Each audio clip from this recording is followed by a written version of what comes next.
So, translation and purport by His Divine Grace Srila Prabhupada. Ki Jai.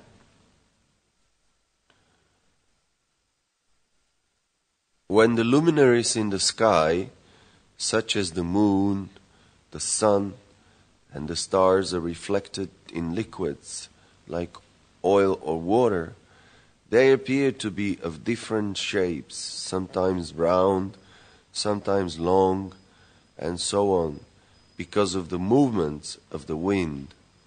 Similarly, when the living entity, the soul, is absorbed in materialistic thoughts, he accepts various manifestations as his own identity because of ignorance. In other words, one is bewildered by mental concoctions because of agitation from the material modes of nature. Purport.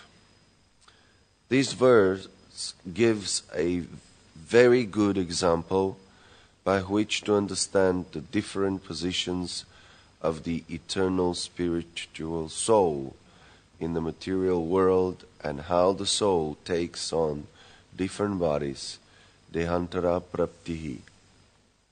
It's a very long purport, by the way. It's incredible what Prabhupada did towards the end of his translation work. When he did this, he must have been, already in difficult physical condition. But still, he's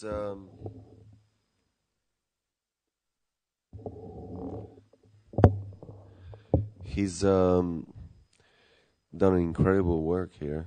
Such a long purport. It's more than 2 pages.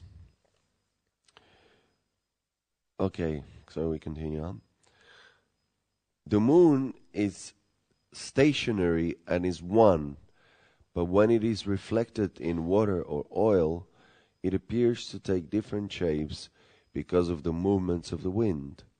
Similarly, the soul is the eternal servant of Krishna, the Supreme Personality of Godhead, but when put into the material modes of nature, it takes different bodies, sometimes as a demigod, sometimes a man, a dog, a tree, and so on. But by the influence of Maya, the illusory potency of the Supreme Personality of Godhead, the living entity thinks that he is this person, that person. American, Indian, cat, dog, tree, or whatever. This is called Maya.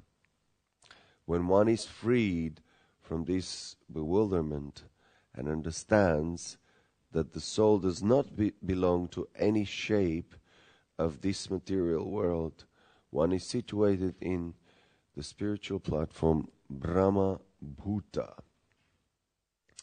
This realization is sometimes explained as Nirakar, or formlessness. This formlessness, however, does not mean that the soul has no form. The soul has form, but the external agitating form he has acquired because of material contamination is false.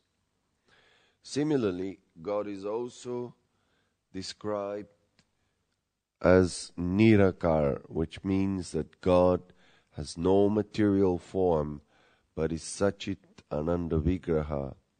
The living entity is part and parcel of the Supreme Sachit Ananda Vigraha, but his material forms are temporary or illusory.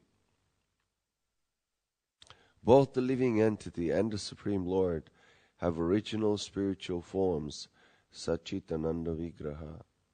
But the Lord, the Supreme, does not change his form. The Lord appears as he is, whereas the living entity appears because material nature forces him to accept different forms. When the living entity receives these different forms, he identifies with them and not with his original spiritual form. As long as the living entity returns to his original, as soon as the living entity returns to his original spiritual form and understanding, he immediately surrenders to the Supreme Form, the personality of Godhead. This is explained in Bhagavad Gita 7:19. Bahunam janmanamante gyanavam prapadyate. When the living entity, after many, many births in different forms, returns to his original form of Krishna consciousness, he immediately surrenders unto the lotus feet of the Supreme Form, Krishna. This is liberation. As the Lord says in Bhagavad Gita 18:54. Anyone? What? Yes. Brahma Bhuta Prasanatma. Brahma Bhuta Prasanatma na shochati na kankshati samasarveshu bhuteshu mad bhaktim labhate param. One who is thus transcendentally situated at once realizes the Supreme Brahman and becomes fully joyful. He never laments nor desires to have anything. He is equally disposed to every living entity. In that state, he attains pure devotional service unto me. Surrender unto the Supreme Form is the result of bhakti. This bhakti, or understanding of one's own position, is the complete liberation. As long as one is under the impersonal understanding of the Absolute Truth, he is not in pure knowledge, but must still struggle for pure knowledge. Kleshu dika tarastesham avyakta sakta chetasam. Bhagavad Gita 12:5. Although one may be spiritually advanced, if one is attached to the impersonal feature of the Absolute Truth, one must still work very hard, as indicated by the words kleshu dikatara, which means greater suffering.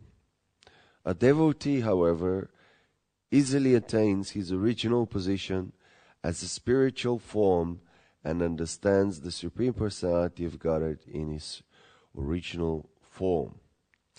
Krishna himself explains the forms of the living entities in the 2nd chapter of Bhagavad Gita, where he clearly says to Arjuna that he, Arjuna, and all other living entities who were previously in their original forms are separate individual entities. They were individual in the past, they are now situated in individuality, and in the future they will all continue to maintain their individual forms. The only difference is that the conditioned living entity appears in various material forms. One more page to go. Whereas Krishna appears in his original spiritual form. Unfortunately, those who are not advanced in spiritual knowledge think that Krishna is like one of them and that his form is like their material forms. Avajananti mammudha manushim tanumashritam. Bhagavad Gita 9:11. Krishna is never puffed up by material knowledge and is therefore called Achyuta, whereas the living entities fall down and are agitated by material nature. This is the difference between the Supreme Lord and the living entities. In this condition, it is to be noted, in this connection, it is to be noted that Vasudeva, who was situated in a transcendental position, advised Kamsa not to commit further sinful activities. Kamsa, a representative of the demons, was always ready to kill Krishna or God, whereas Vasudeva represents a transcendentally situated person to whom Krishna is born. Vasudeva is the son of Vasudeva is the son of Vasudeva. Vasudeva wanted his brother-in-law, Kamsa, to refrain from the sinful act of killing his sister, since the result of being agitated by material nature would be that Kamsa would have to accept a body in which to suffer again and again. Elsewhere in Srimad Bhagavatam 554, Rishabhadev also says, Nasadhuma nye yato yata atmanoyam asanapi kleshada asadeha. As long as the living entity is entangled in the fruitive activities of so-called happiness and distress, he will receive a particular type of body in which to endure the three kinds of suffering due to material nature, tritapa yantrana. An intelligent person, therefore, must free himself from the influence of the three modes of material nature and revive his original spiritual body by engaging in the service of the Supreme Person, Krishna. As long as one is materially attached, one must accept the process of birth, death, old age, and disease. One is therefore advised that an intelligent person, instead of being entangled in so-called good and bad fruitive activities, should engage his life in advancing in Krishna consciousness, so that instead of accepting another material body, tyaktva deham punarjanma, he will return home back to Godhead. End of purport. Long one, isn't it? Okay, the verse again. Jyotir yathaiva doka parthiveshu ada samira veganugatam vibhavyate evam svamaya rachiteshvasau puman guneshu raganuga vimuhyati raganugato vimuhyati. And the verse translation. Switch off your mobile phones, please, or put them on vibrate. When the luminaries in the sky, such as the moon, the sun, and the stars, are reflected in liquids like oil or water, they appear to be of different shapes, sometimes round, sometimes long, and so on, because of the movements of the wind. Similarly, when the living entity, the soul, is absorbed in materialistic thoughts, he accepts various manifestations as his own identity because of ignorance. In other words, one is bewildered by mental concoctions because of agitation from material modes of nature. Om Agyanatimirandasya Gyananjana Shalakaya Chakshurunmilitam Yena Tasmai Shri Gurave Namaha Mukham Karoti Vachalam Pangum Langayate Girim Yat Kripatamaham Bande Shri Gurundinataranam. I'm a fool who was born in darkness of ignorance, but my spiritual master is trying to open my eyes with the torchlight of knowledge. So the same thing is happening here. What is happening here? Vasudeva, who's just been married to Devaki, is trying to teach, to open the eyes of Kamsa. So Kamsa is the brother of Devaki, and he hears that voice in the sky which predicts that the eighth child of Devaki and Vasudeva will be the cause of your death. You fool. So, being driven by his desperate desire to remain in his body,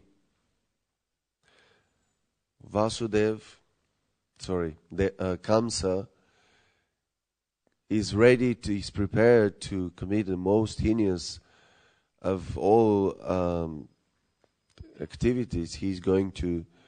He's ready to kill his own sister.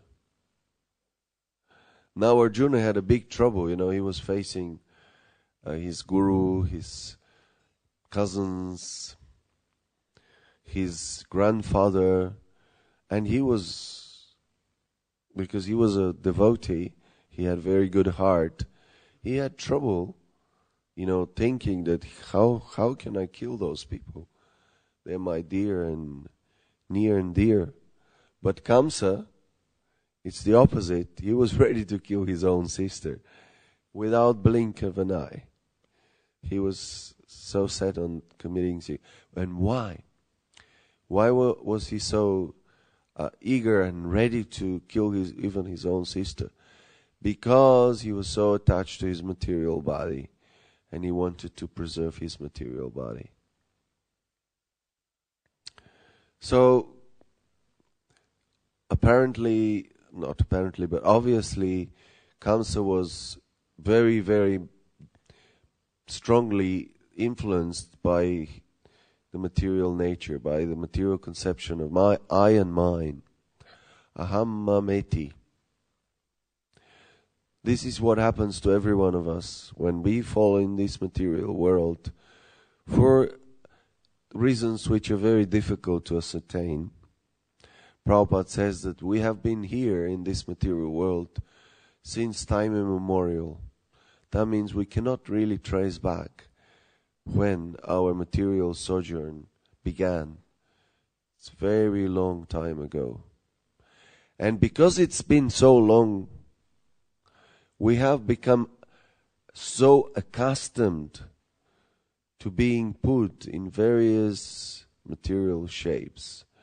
And every time we're put in those shapes, we think that's us. It's erroneous, but unfortunately that's the situation.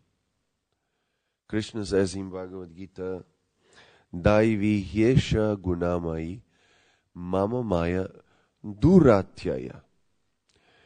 Very difficult to overcome this material nature, material energy of Krishna. Krishna says it's Daivi, it's divine, and it's the illusory display that we are victims of is insurmountable. No one can go over material nature. There's only one way, and Prabhupada says it here in the purport. Whenever Prabhupada writes purports, he is referring to some other sections in the Bhagavad Gita or Bhagavatam. And here he was saying that when is the living entity freed from its illusion?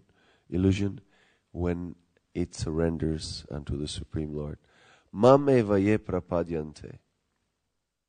That's what's required. We have to do prapadyate. We have to surrender unto the Supreme Lord. Then our illusion will be lifted.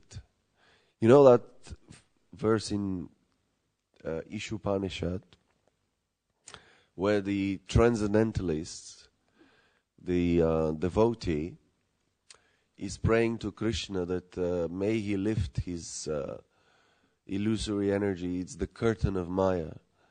So right now, we have been put into different situations according to our previous desires. And we identify with our present body.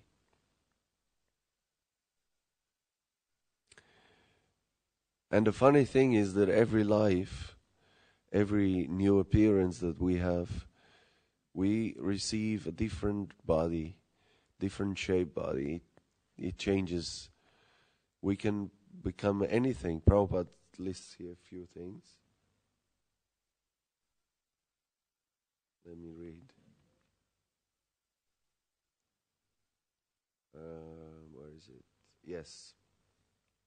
So, by the influence of Maya, the illusory potency of the Supreme Personality of Godhead, the living entity thinks that he's this person,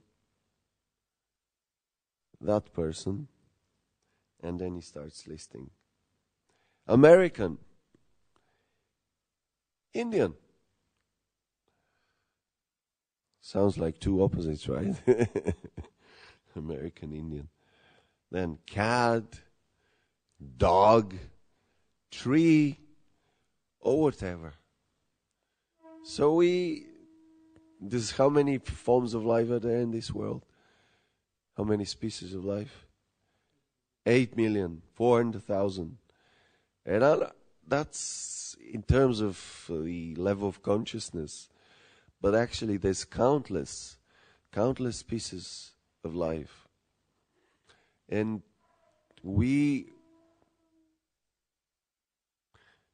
after we become influenced by material consciousness, we transmigrate. And every lifetime we think that's me.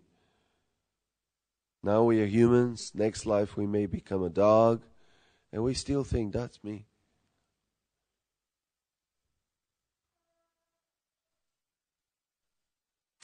And the analogy given here is fantastic. Let us analyze the analogy that Vasudeva is using. See, when you try to instruct someone, especially if he's like Kansa, he's very proud, very agitated, you've got to be very careful how you present things. You can't really go, directly and tell him, you're a fool, you're nonsense, come on, come to your senses. Shishi Radha Gokulananda ki jai, Shishi Sitaram Lakshman Hanuman ki jai, Shishi Gornitai ki jai. So you have to choose very carefully what you say and how you say it. When you have to say the truth, but you have to say in such a way that that person wouldn't become offended and he will start deliberating on what you've been trying to explain. So here, indirectly, Vasudeva is trying to teach Kamsa a lesson, and he's using an example from nature. It's a brilliant example. The luminaries in the sky, the sun, the moon, they look beautiful, don't they?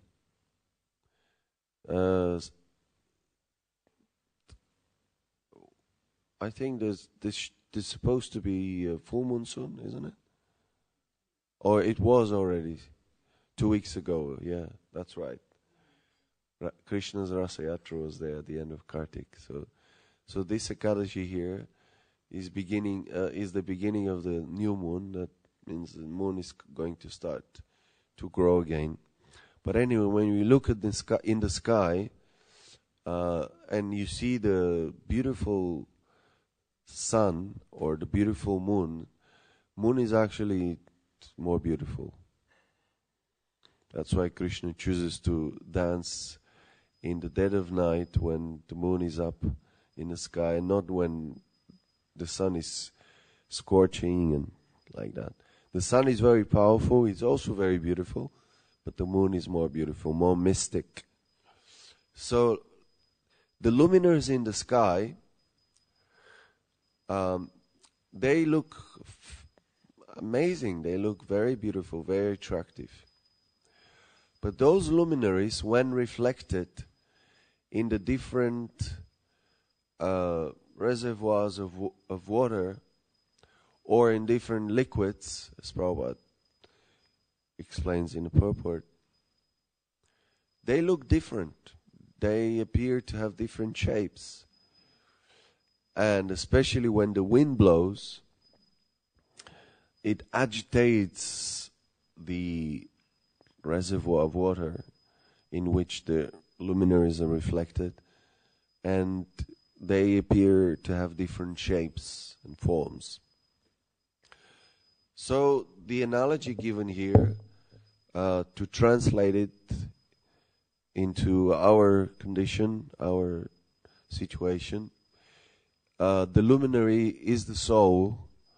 It's a bright, beautiful, full of transcendental qualities. But then when it's put into the material world, which is like the reservoir of water, and then the modes of nature start blowing from here and there, then that water, which is actually our material consciousness, starts to accept different shapes and different forms. So it's a brilliant example, isn't it? So indirectly, Kamsa is being taught here by Vasudeva that you are nonsense. You think that you're this temporary body, and therefore you're so afraid of your body, of losing your body. But actually the reality is that you're originally a beautiful spiritual being who has an eternal form, and that spiritual being has also an eternal relationship with the original spiritual being who never changes his form. Prabhupada speaks about that. We, the living entities, change our forms every time we take birth, and we forget our previous forms. I mean, imagine if you were able to remember your past life. I mean, your past life, you didn't have the same form. You might have even had a different gender. So imagine you're born in a new body, and you remember your past life when you were a girl. And then you go to the bathroom, and suddenly you realize that something's changed. Something's different. So this is one rude example, very rude. Or, you know, in your past life you were a donkey. You had long ears, and whenever you wanted to sing, a horrible sound was coming. What is it called? Braying, right? Braying. And in this life, you may be a nice bird, and you sing beautifully. Or you may be a dog. It's interesting, I sometimes observe the dogs, and they look like humans, very much. Or the other way around, the humans sometimes, when I observe them, they look like dogs. So material nature embarrasses us. Material nature puts us in so many different forms. And every time we identify with those forms. It's like a big theatrical performance. Maya, lines us up and then says, okay, you're this, you're that, you're such and such person, you're the king, you're the slave, you're the queen, you're this, you're that, you're the servant. Maya Maya gives us different roles, and then we enter into our new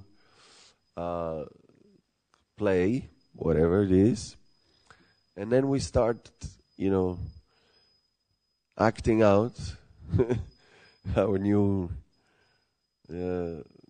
role, and that changes, because we go through different dramas. Could be comedies like that. Every lifetime we change our role, and we're so absorbed in it. We're so absorbed in it that we think that's us. That's me. I am this body. That's my family. One very vivid example in the Srimad Bhagavatam, which I can think of someone being completely in illusion, is Indra. You know Indra, sometimes he gets into trouble and he gets cursed. So one time he was cursed to become a pig. So being Indra is very elevated position, surrounded by so many demigods who are singing your glories, and you have all kinds of sense gratification in front of you, and there's apsaras, and you're very rich, and you're commanding so many gods with small g, demigods, and then he fell into very degraded position. He became a hog. He became a pig. So he was in the pig yard, whatever you call it, and he was surrounded by his loving wife, the pig, she-pig, and his little children, the piglets. And you know, what do the pigs do? I mean, they eat stool. It's probably the most horrible thing they do. They like to roll themselves in the mud, and you know, they live in a very confined space. And the whole, I mean, I used to go to my grandparents' village, and I would observe the pigs. They looked horrible. They were so dirty, and they would just go around the yard and sniff something, and I'm not sure what the English word for that is, but they like going in the mud, and what is it called? Huh? Foraging. Huh? Okay. Thank you. With your help, we can come to the right description of the pig. And so imagine Indra was there in the heavenly planets and surrounded by so much opulence and beautiful denizens and like that. And the next moment, he's in a pig's body, and then he likes it. He liked it. He was so attached to that new role that he was given. And it's like, you know, he was there, Indra, and then the modes of nature started blowing here and there. And the next moment, he was a pig. I mean, look at the difference, contrast. And he liked it. He liked being a pig. So much so that Brahma came and tried to remind him, hey, come on, you're not a pig. Look at yourself. You are Indra, and you've fallen in this condition. And he wouldn't accept it. He was, no, I'm good, I'm fine, don't bother me. And then Brahma had to tell him, but remember that the farmer is going to come and kill you, when you're nicely fed. Enough, big enough, and he's going to come and kill you. So Indra wouldn't listen to that. So like that, Kamsa also, he was so attached to his material body, his material condition. And also,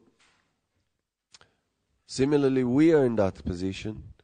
We're very attached to our material bodies, to our particular situation.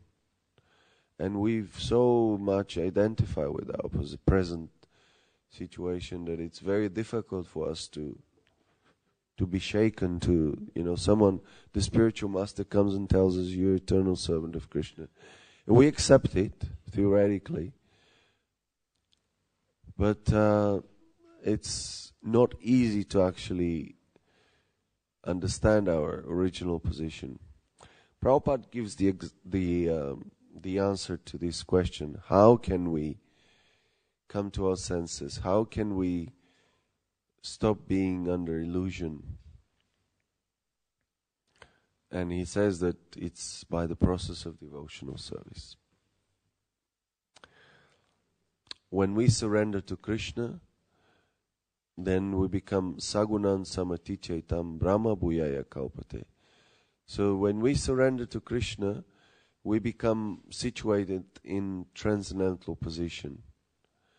And in that transcendental position, we have to advance further to understand what our spiritual form is. So, my dear friends, devotees, Prabhus, and Matajis, we all have a spiritual form, original spiritual form, which is nothing like what we've experienced here. It doesn't get sick, it doesn't grow old, there is no suffering, there's no pain. And the most wonderful thing is that in that spiritual form of ours, we can participate in Krishna's pastimes. And this is what we really want, not this material condition. So the process of devotional service is the way that we can be reminded of our original position. It's a long process, but it's not as difficult as the process followed by the impersonalists, as Prabhupada says here. Their process is very difficult. Devotional service is blissful. It's full of joy. Anandam Buddhi Vardhanam. And we get so much help from all the Vaishnavas, from the spiritual master. Actually, the idea that we gather here today, the whole idea of Prabhupada forming this ISKCON movement was to help people, to give people an opportunity to help each other and advance nicely together. Sankirtan. Kirtan is nice, but Sankirtan is very powerful. So we are gathered here to hear about Krishna, to be reminded of our original position. I hope I made you think about your present situation. No matter how difficult it is, no matter how bad it looks, it's not your eternal position. It's a temporary situation. Think of that. Always be reminded of that. And also Maya, she works in such a way that she's trying to always, constantly bring us closer to Krishna. She's trying to make us realize that I cannot be happy here in this world. No matter how much I try, I cannot be happy. Prabhupada says it's impossible. If there is anything impossible, it's that thing, that we can become happy here in this situation. So we have to turn our face back to Krishna. Look at this wonderful altar. Krishna is constantly engaged in his transcendental lila, and we can become part of his lila if we engage ourselves in the process of devotional service. So now, to wind it up, this is more to talking to myself. It's a wonderful opportunity to engage in blissful devotional service. The Sankirtan Marathon is going on, and Sutapa Prabhu is trying to encourage everyone to put an extra effort to please Srila Prabhupada by giving out as many books as possible and reminding as many people as possible that they're not what they think they are. Remind them of their original position. And we can participate in that joint effort by trying to distribute at least some books, at least one book. I promise I will try to distribute at least one book. Because there's so many devotees. If everyone makes an endeavor, then together we can achieve that goal of saving as many people as possible. And try to distribute books in a nice way so that people would not throw the book somewhere and forget about it, but they would think, I met a nice person, and he really impressed me with his good qualities, good behavior, and good personality. So now let me try to see what he's got to say. I mean, he gave me that book, so that book is something important I have to look at. So make good impressions. That's what Vaisheshika Prabhu says, right? That's the most important thing. When you go out and try to distribute books, the most important thing is that the person is left with good impression. Because even if they don't buy the book, if they're left with good impression, that's a beginning, good beginning. Next time they meet a devotee, they will be more inclined to buy a book. So like that, engage in devotional service. I mean, it's a humongous purport. I dread giving class on long purports because it's difficult to pick up the theme. But anyway, the main subject is that we're not these bodies. We put in this illusory situation here, and we have to find a way to get out of that situation. And the only way is through performing devotional service in the association of devotees.